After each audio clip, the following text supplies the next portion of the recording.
24 लोकसभा चुनाव स्थिरता बनाम अस्थिरता के बीच का चुनाव है। एक और भाजपा एनडीए है जिसका ध्येय है देश के लिए कड़े फैसले लो, बड़े फैसले लो। दूसरी ओर कांग्रेस और इंडी गठबंधन है जिसका मंत्र है जहां भी सत्ता पाओ खूब मलाई खाओ।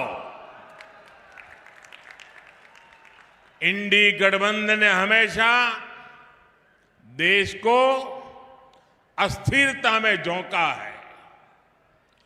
एक स्थिर सरकार क्यों और कितनी जरूरी होती है, ये महाराष्ट्र से बेहतर और कौन जानेगा।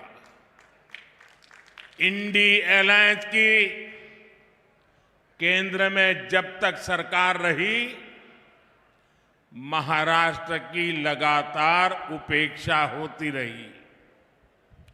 जब ये इंडी अलायंस वाले ढेर सारी साजिशें करके जनादेश लूटकर राज्य की सत्ता में पहुंचे, तो भी इन्होंने सिर्फ और सिर्फ खुद का ही विकास किया, परिवार का ही विकास किया। किसका कितना हिस्सा होगा, कौन सा ठेका किसको मिलेगा, मलाईदार पोस्ट किसके खाते में कितनी आएगी, ये पूरे महाराष्ट्र का भविष्य इन्होंने अपनी इसी हिसाब किताब के भेंट चढ़ा दिया था। महाराष्ट्र के विकास से जुड़ा कोई भी प्रोजेक्ट देखते ही ये कहते थे कमीशन लाओ या काम पर ब्रेक लगाओ।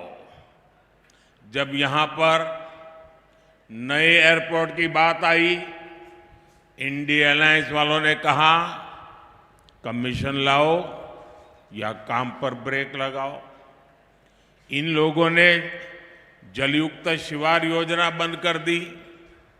बलिराजा जल संजीवनी योजना जो विदर्भ और मराठवाड़ा में सिंचाई के लिए थी, उसे भी इंडी गठबंधन वालों ने ठप कर दिया था।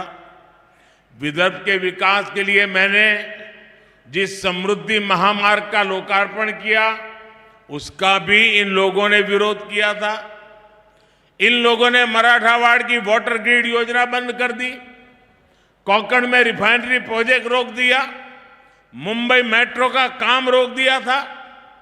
यहां तक कि पीएम आवास के लिए केंद्र से पैसा आने के बावजूद इन्होंने गरीबों को घर देना बंद कर दिया था। इनका लक्ष्य एक ही था, कमीशन लाओ या काम पर ब्रेक लगाओ। भाइयों और बहनों, हमारी सरकार ने महाराष्ट्र और विदर्भ के विकास के लिए इन सभी योजनाओं को फिर से शुरू किया है। मुख्यमंत्री एकनाथ जी शिंदे, उप मुख्यमंत्री देवेंद्र फडणवीस जी और अजीत पवार जी के साथ पूरी सरकार दिन रात काम कर रही है। विकास के बड़े काम तेजी से पूरे हो रहे हैं और जब नीयत सही होती है तो नतीजे भी सही होते हैं। इसलिए साथियों, आज देश का दलित, पिछड़ा, आदिवासी और गरीब मोदी सरकार को अपनी सरकार मानता है, अपनापन महसूस करता है। मोदी किसी शाही परिवार में पैदा होकर प्रधानमंत्री नहीं बना। मोदी एक गरीब परिवार में जन्म लेकर, आपके बीच रहकर यहां तक आपने पहुंचाया है। और इसलिए मुझे पता है